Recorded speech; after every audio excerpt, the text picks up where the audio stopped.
कृपया इस वीडियो को लाइक करें और हमारे चैनल को सब्सक्राइब करके बेल आइकॉन दबाएं। आप देखेंगे आजकल कलयुग के घरों में ऐसा कोई घर नहीं है जिसमें एक बीमार व्यक्ति नहीं है।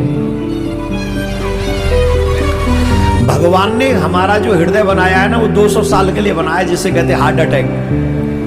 तो आप 150 साल लेके चलो, 150 साल नहीं तो आप 100 साल तो लेके ही चलो। तो 100 साल से पहले अटैक कैसे आ जाता है? आप ऐसे समझो, आपने नई गाड़ी ली, डीजल की गाड़ी ली, उसमें पेट्रोल डाल लिया। पेट्रोल की गाड़ी ली, उसमें आपने डीजल डाल लिया। तो गाड़ी की गारंटी है 10 साल कुछ नहीं होगा, पर आप 2 साल भी उसे चला नहीं सकेंगे, 2 महीने नहीं चला सकेंगे, आप चलाओ। वैसे ही परमात्मा ने जो ये हार्ट दिया है, हमें हृदय दिया है, ये 150-200 साल के लिए है, पर 100 साल तक तो कुछ हो ही नहीं सकता इसमें। पर शर्त यह है, इसमें डीजल की जगह पेट्रोल न डाला जाए, पेट्रोल की जगह डीजल न डाला जाए। और हम लोग यही डाल रहे हैं। फ्रिज का ठंडा पानी, पिज्जा, बर्गर, वो लंबे लंबे नूडल्स, पैकेट में जो प्लास्टिक में पैक जितनी भी चीजें हैं वो आपके लिए हानिकारक हैं, जो आती हैं खाने के लिए अथवा पीने के लिए। जो भी प्लास्टिक में पैक है खाने के लिए, पीने के लिए, वो आपका लॉस है।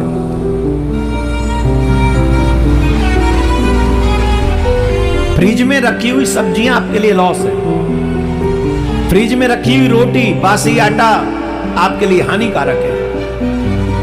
तो आप डीजल की गाड़ी में पेट्रोल डालने का काम कर रहे हैं, तो फिर हार्ट अटैक आपकी गलती से है, भगवान की गलती से नहीं।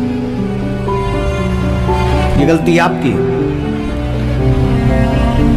बीमारियां अगर भगाना चाहते हो अपने घर से, तो एक तो सबसे पहले आहार शुद्ध करो। दूसरा, अपने हर एक घर में, सनातनी जितने भी लोग हैं, हर एक सनातनी के घर में 2-3 चीजें होनी चाहिए। पहला, शंख ध्वनि। ऐसा कोई सनातनी घर ना हो जिसमें शंख न बजे।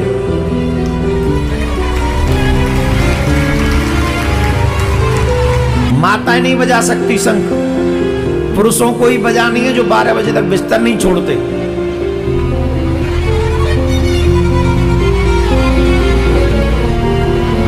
हम बता चुके, माताओं को शंख नहीं बजाना है, पुरुषों को शंख बजाना है। जिस घर में शंख बजता है, जिस घर में घंटा घड़ियाल बजते हैं, जिस घर में हवन होता है, जिस घर में दीपदान होता है, उस घर में नेगेटिव एनर्जी कभी आ ही नहीं सकती, उसमें बीमारियां आ ही नहीं सकती। आप लोग देखिए, उन्हीं घरों में ज्यादा बीमारियां हैं जिन घरों में ना तो शंख बज रहा है, ना घंटा घड़ियाल की आवाज आ रही है, ना हवन होता है। हवन भी नहीं होता। और उस घर में रहने वाले लोग लेट तक उठते हैं, लेट तक 10-11 बजे तक सोते रहते बिस्तर में, और कोई शुद्ध आचरण नहीं है। उनके घर में बीमारियों का अंबार लगा पड़ा है, अंबार है उनके घर में बीमारी का। 2-3 चीज मेरे कहने से कर लो। जल्दी उठना प्रारंभ करो, शंख ध्वनि बजाओ, हफ्ते में 1 बार हवन करो। किसी पंडित जी को न बुला सको तो कोई बात नहीं, अपने आप ही स्वाहा स्वाहा करो।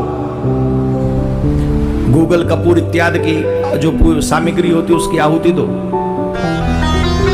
शंख नित्य बजे, कीर्तन हो, पूजा हो, आरती हो, और फिर आप देखो आपके घर में पॉजिटिव एनर्जी रहेगी, आपके घर में भगवान की कृपा रहेगी। ये भगवान की कृपा का ही दर्शन है जिस घर में बीमारी ना हो। सबसे बड़ा सुख पैसा नहीं है, अकाउंट में कितने नंबर्स हैं, इससे कोई फर्क नहीं पड़ता। हमारे शास्त्रों में जो पहला सुख है वो है पहला सुख निरोगी काया। आपके शरीर में कोई रोग नहीं होना चाहिए।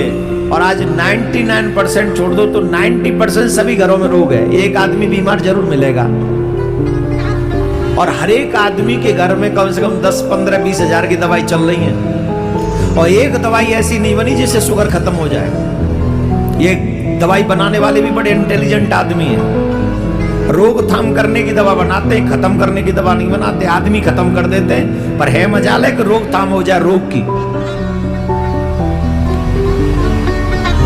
मंदिर में 10 रुपए चढ़ाते हैं ये लोग और हर महीने 25,000 की दवा खाते हैं ये लोग।